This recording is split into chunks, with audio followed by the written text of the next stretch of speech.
Sim, a gente já falou da erva maconha, já falamos de chá. Esse livro aqui, Erva Brava, é um livro de contos dessa escritora contemporânea brasileira, Pauline Torti. E aqui a erva, ela aparece, na verdade, de várias formas nesse livro, né? Mas então, deixa eu, antes de falar especificamente disso, só dar uma contextualizada nos contos do livro, né? Ela criou uma cidade, que é uma cidade fictícia, que se chama Buriti Pequena, e que é no Cerrado brasileiro.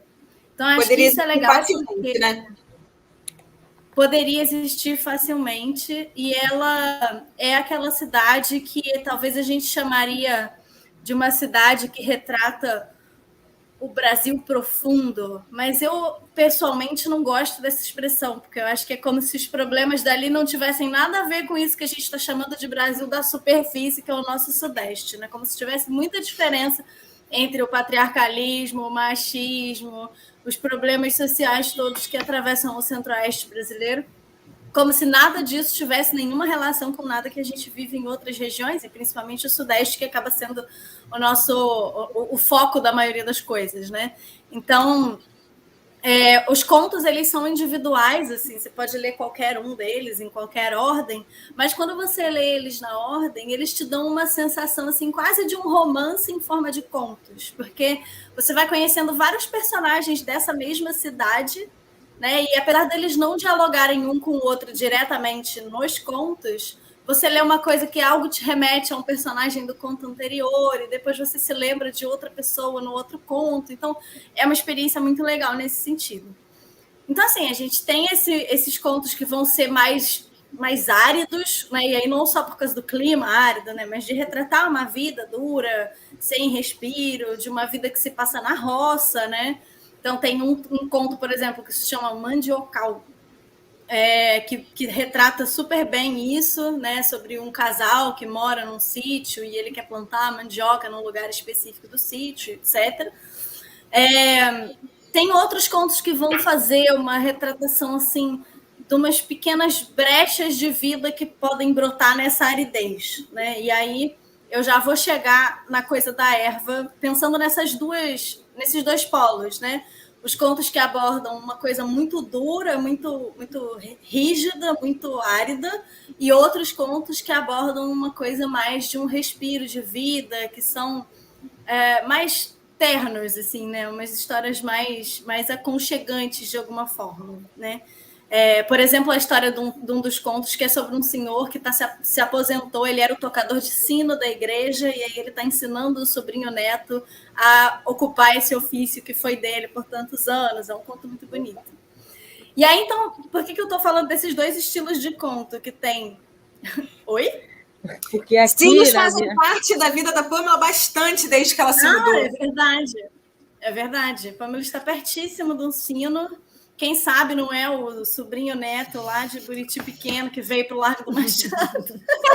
Resolveu atazanar ali com o sino todo dia. Eu tenho sino também, mas não tão próximo quanto você. A catedral está um pouquinho. O dela é de hora em hora, Raquel. A catedral também. Não, mas é de 8 da manhã às 8 da noite. A meio-dia ele toca os 12 vezes. Mas eu acho que é mentira. E o das 18 toca 18, eu já contei mais de 20. Vamos lá, Luísa, continua. Lê esse conto, quem sabe te dá uma outra relação com os sinos, um pouquinho menos difícil. Dramático. Mas então esses dois estilos de contos, né, eu acho que remetem muito ao título do livro, né, que é Erva Brava. Porque, por um lado, a primeira coisa que me veio na cabeça quando eu vi esse título, e por isso que eu resolvi trazer ele para cá hoje, foi uma ideia meio de erva daninha, né? Aquela coisa terrível que se espraia por todo o terreno, vai tomando tudo, uma espécie de mal, assim, né, da natureza, e que seria, de alguma forma, os muitos maus que o próprio livro aborda, né? Tem temas relacionados à violência contra a mulher, à desigualdade social, a questões ambientais e sustentabilidade. Então, são meio que as ervas daninhas do nosso tempo, né, de alguma forma. E aí, por outro lado, a gente tem essa ideia da erva brava, da bravura, como a coisa que resiste, né? Uma pessoa brava, valente, né? E essa erva que vai resistir a essas aridezes, a essas ervas daninhas dos problemas sociais super amplos que o texto aborda, né? Então, acho que, primeiro, porque eu quis trazer esse livro hoje foi por causa do título, e eu acho que essa estrutura dos contos ajudam bem a gente a entender um pouco o que é essa erva brava. E, assim, além disso, é um livro desses que você devora. Eu li, sei lá, em algumas horas, assim, você não para de ler mesmo. É muito bom. E parece que a erva em si é protagonista de um dos contos, né? Então, eu diria que sim, porque a erva aparece em vários contos, né? Porque a gente está falando de uma cidade do interior do Cerrado, então você tem uma série de coisas da vida do dia a dia, desde a feira no centro da cidadezinha pequena, até os hábitos mesmo de colheita na própria roça, né? Que vão falar da erva muitas vezes em muitos contos. Mas tem um conto em especial, que é um conto chamado Santíssima, que é muito impactante e que traz a erva de um jeito bem especial. E eu vou dizer, então, por que eu acho que a erva é meio que uma protagonista dessa história, né? Fazendo um breve resumo do conto. O conto é sobre uma mulher que, desde muito jovem, é parteira. E esse é um ofício que ela aprendeu com a avó. Ela era criança da primeira vez que ela fez um parto.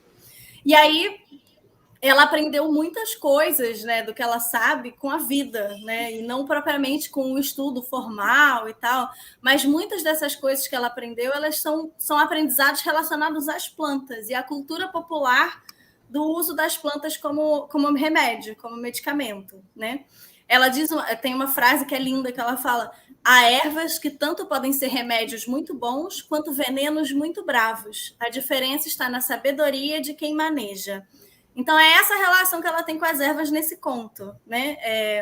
Ela usa ervas para coisas muito diferentes.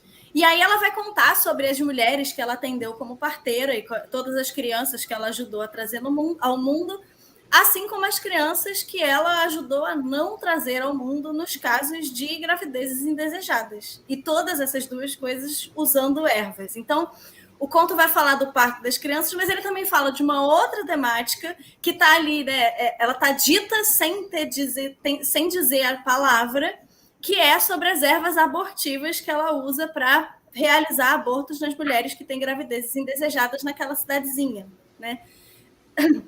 Então, assim, a relação dela com o aborto é super complexa, assim, porque ela é muito religiosa, né? O nome do conto é Santíssima, tem referências religiosas o tempo todo, mas isso também exprime uma realidade que é muito concreta, né? A gente, às vezes, acredita que as mulheres que abortam são mulheres que não têm nenhuma relação com a religião. Pelo contrário, a maioria das mulheres que abortam se declaram religiosas, seja católicas ou evangélicas, né? E da mesma forma como as mulheres católicas e evangélicas procuram um aborto em diferentes circunstâncias e momentos da vida, também as pessoas que fazem os abortos são pessoas que podem muito bem ter uma relação com uma religiosidade, né?